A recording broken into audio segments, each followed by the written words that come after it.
अस्सलाम वालेकुम viewers, welcome to my channel. और आज हम बात करेंगे osmoregulation in different environments. Animals के अंदर ऑस्मो रेगुलेशन हमने स्टार्ट की थी और मैंने आपको बताया था कि कुछ एनिमल्स होते हैं जो कि ऑस्मो कन्फॉर्मर्स होते हैं और कुछ एनिमल्स होते हैं जो कि ऑस्मो रेगुलेटर्स होते हैं। ऑस्मो कन्फॉर्मर्स कौन होते हैं? जिनकी कंसंट्रेशन कन्फर्म रहती है। ऑस्मो रेगुलेटर्स कौन होते हैं? जिनको अपनी कंसंट्रेशन को मेंटेन करने की ज़रूरत पड़ती है। तो आज हम डिस्कस करेंगे कि एनिमल्स जिन भी मुख्तलिफ इन्वायरमेंट्स में मौजूद होते हैं वहाँ पे उनको ऑस्मो रेगुलेशन करने के लिए कौन कौन सी स्ट्रेटजीज अपनानी पड़ती हैं। तो आइए टॉपिक की तरफ चलते हैं। पहले हम डिस्कस करेंगे कि जो एनिमल्स हैं मैरीन एनवायरनमेंट के अंदर वो किस तरह से ऑस्मो रेगुलेट करते हैं। टॉपिक हमारा है osmo regulation in different environments. तो हम डिस्कस ये करेंगे कि जो एनिमल मैरीन एनवायरनमेंट में है उनको किस तरीके से ऑस्मो रेगुलेट करना पड़ता है, जो एनिमल्स फ्रेश वाटर एनवायरनमेंट में हैं उनको किस तरीके से ऑस्मो रेगुलेट करना पड़ता है, और वो एनिमल्स जो कि टेरेस्ट्रियल एनवायरनमेंट में हैं उनको किस तरीके से ऑस्मो रेगुलेट करना पड़ता है। तो पहला जो हमारे पास टॉपिक है that is osmo regulation in marine environment. तो मैरीन एनवायरनमेंट के अंदर हम डिस्कस करेंगे कि एनिमल किस तरीके से ऑस्मो रेगुलेट करते हैं। तो मैरीन एनवायरनमेंट में भी कोई एक कैटेगरी का एनिमल नहीं है, कई सारे ऑर्गेनिजम्स वहाँ पे मौजूद हैं। तो पहली जो हमारे पास कैटेगरी है वो है इनवर्टिब्रेट्स। इनवर्टिब्रेट्स की अगर हम बात करें तो ये इनवर्टिब्रेट्स जितने भी मेरीन एनवायरनमेंट में हैं they are osmoconformers. Osmoconformers mean they have conform concentration, they do not need to regulate. इनको अपनी कंसंट्रेशन को मेंटेन करने की ज़रूरत नहीं पड़ती है। तो दूसरी कैटेगरी हमारे पास आती है वर्टिब्रेट्स। वर्टिब्रेट में सबसे पुराना और सबसे जो प्रिमिटिव वर्टिब्रेट है वो होता है हैगफिश। और हैगफिश को जब हम ऑस्मो रेगुलेशन के रेफरेंस से देखते हैं तो ये आइसोटोनिक होती है, मीन इसकी इंटरनल कॉन्सेंट्रेशन और इसके जो सराउंडिंग इन्वायरमेंट में कॉन्सेंट्रेशन है वो ऑलमोस्ट सेम रहती है। They do not need to actively regulate. जितनी एक्सटर्नल कॉन्सेंट्रेशन है उतनी ही इंटरनल कॉन्सेंट्रेशन भी रहती है। तो they are isotonic as compare to sea water. Next हम देखें तो हमारे पास कार्टिलेजिनस फिश है। कार्टिलेजिनस फिश जो होती है ये ऑस्मो रेगुलेटर होती है। इसको अपनी इंटरनल ऑस्मोटिक कंडीशंस को एक्टिवली रेगुलेट करना पड़ता है, बिकॉज जो मेरीन एनवायरनमेंट है ये हमारे पास साल्ट वाटर एनवायरनमेंट है।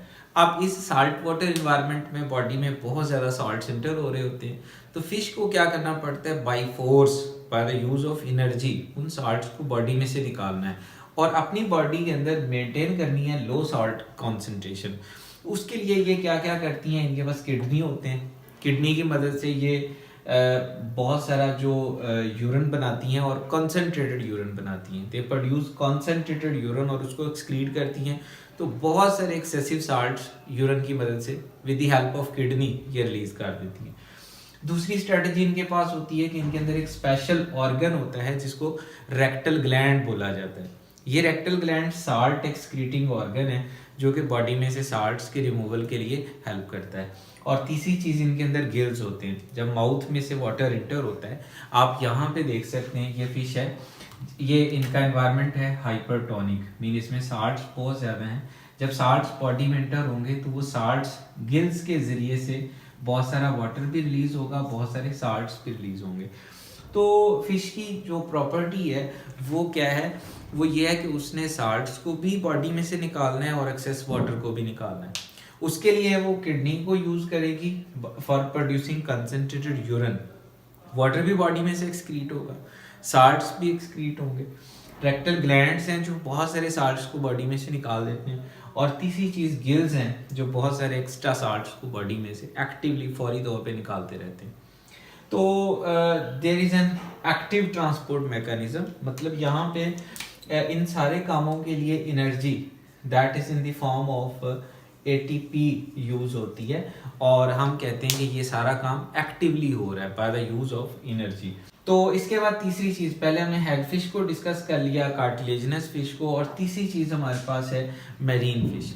मरीन फिशेस में बहुत सारी फिशेस हैं, they maintain relatively low salt concentration in their body.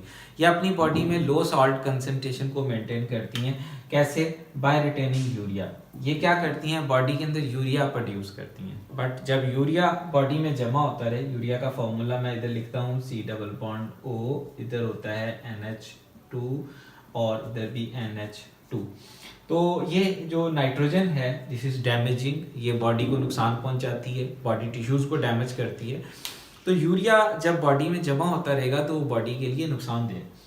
अब इस यूरिया को रखने के साथ साथ ये क्या करते हैं, बॉडी के अंदर एक और chemical that is trimethyl amine oxide बनाते हैं, जो कि यूरिया के डैमेजिंग इफेक्ट को कम करता है और बॉडी को कॉन्स्टेंटली रेगुलेट करने में हेल्प करता है। तो यहाँ पे हमने डिस्कस किया कि कुछ इनवर्टिब्रेट्स जो होते हैं वो ऑस्मो कन्फार्मर होते हैं। वर्टिब्रेट्स के अंदर हैगफिश आइसोटोनिक है, कार्टिलेजिनस फिश और मेरीन फिश ऑस्मो रेगुलेटर्स हैं, और ये किस तरीके से रेगुलेट करती हैं ये मैंने यहाँ पे बताया। इससे आगे हम देखें तो हमारे पास बोनी फिश है। बोनी फिश को कहा जाता है कि ये डिसेंडेंट है फ्रॉम फ्रेश वाटर एंसेस्टर्स, मतलब इसके जो एंसेस्टर्स थे वो फ्रेश वाटर थे, बट ये जो बोनी फिश है इसने मेरीन एनवायरनमेंट को अडॉप्ट कर लिया है, इसने मेरीन एनवायरनमेंट के अंदर अपने आप को स्टेबलाइज कर लिया है। ये क्या करती है, they loss water from their hypotonic body, ये अपनी बॉडी में से पानी को लॉस करती रहती हैं। They adopted to drink large quantity of water, पानी को बहुत ज़्यादा ड्रिंक करती हैं। And they also excrete concentrated urine, और ये भी क्या करती हैं, ये भी एक्सक्रीट करती हैं कॉन्सेंट्रेटेड यूरिन, जिससे इनकी बॉडी में साल्ट लेवल कम रहता है और बॉडी जो है वो प्रॉपरली स्टेबलाइज रहती है। तो आज हमने डिस्कस ये किया कि जो मरीन इन्वायरमेंट है, यानी ये साल्ट वाटर इन्वायरमेंट है, समंदर का जो माहौल है, उसमें जो ऑर्गेनिज्म है, चाहे वो वर्टिब्रेट हैं चाहे वो इनवर्टिब्रेट हैं, कोई भी ऑर्गेनिज्म है, ख़ास तौर पे हमने फ़िश के ऊपर फोकस किया, उनको साल्ट स्ट्रेस का सामना रहता है, और साल्ट्स को स्टेबलाइज करने के लिए वो डिफरेंट टेक्निक्स और डिफरेंट स्ट्रेटजीज़ को अडॉप्ट करते हैं। तो ये था हमारा आज का टॉपिक, जिसमें हमने osmo regulation in marine environment discuss किया। नेक्स्ट हम डिस्कस करेंगे कि फ्रेश वाटर में ऑस्मो रेगुलेशन किस तरह से होती है और टेरेस्ट्रियल इन्वायरमेंट में ऑस्मो रेगुलेशन किस तरीके से होती है। मुझे दीजिए इजाज़त, दोबारा मिलेंगे। अल्लाह हाफिज़।